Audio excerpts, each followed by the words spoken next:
পয়লা June ২০০১ এক অন্ধকার রাতে নেপালের রাজপরিবারে ঘটে এক মারাত্মক ঘটনা, যা নেপালকেই নয় সারা বিশ্বের মানুষকেও বিস্মিত এবং শোকাগ্রস্ত করেছিল। এটি এমন একটি ঘটনা যা নেপালের ইতিহাসের গতিপথ পরিবর্তন করে দিয়েছিল। নেপালি রাজ পরিবারের ঘটে যাওয়া হৃদয় বিদারক হত্যাকাণ্ড আজ ভিডিওতে আমরা আলোচনা করব কিং বীরেন্দ্র বীর বিক্রম শাহ দেবের জীবনযাপন। তিনি ছিলেন নেপালের রাজ পরিবারের একটি আইকন এবং সেই রাতে যা ঘটেছিল তার জীবন এবং পরিবারের অন্য সদস্যদের জীবন কেড়ে নিয়েছিল। কী হয়েছিল সেই রাতে, এই হত্যাকাণ্ডের পিছনে কে ছিল এবং এই ঘটনার পর নেপালের কীভাবে বদলে গিয়েছিল তা আমরা আলোচনা করব এই ভিডিওতে। এক হৃদয় বিদারক হত্যাকাণ্ডের পর প্রথমে আমরা জানতে হবে সেই মানুষটির সম্পর্কে, যিনি ছিলেন নেপালের রাজ পরিবারের প্রাণ কিং বীরেন্দ্র বীর বিক্রম শাহদেব।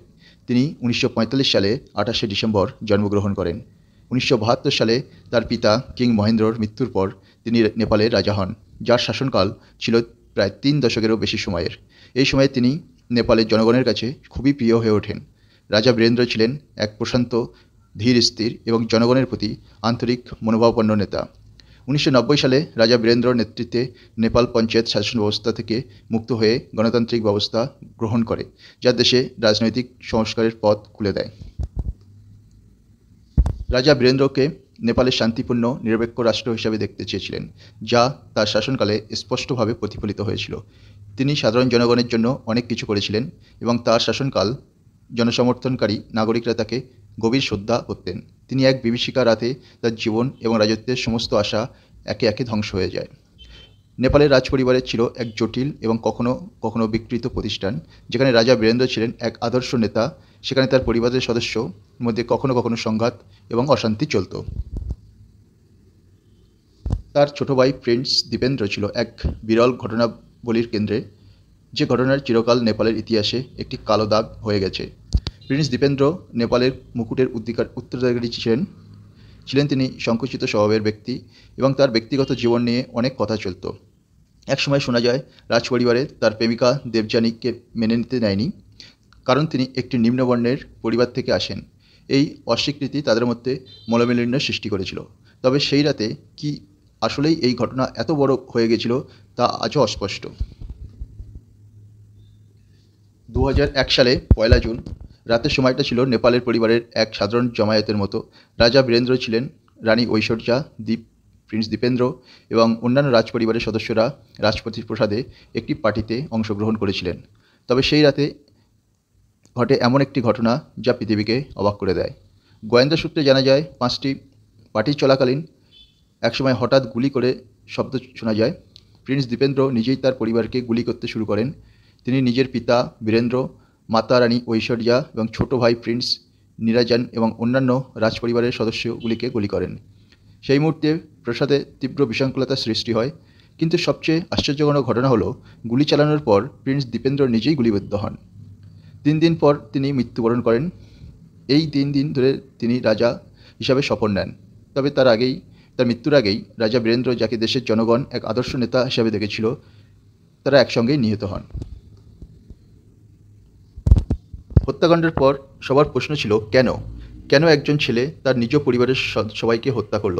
সরকারি তদন্তে বলা হয় এই হত্যাকারীর পিছনে মূলত ব্যক্তিগত দ্বন্দ্ব ছিল, বিশেষ করে প্রিন্স দীপেন্দ্র এবং দেবযানীর সম্পর্ক নিয়ে রাজপরিবারের অমত।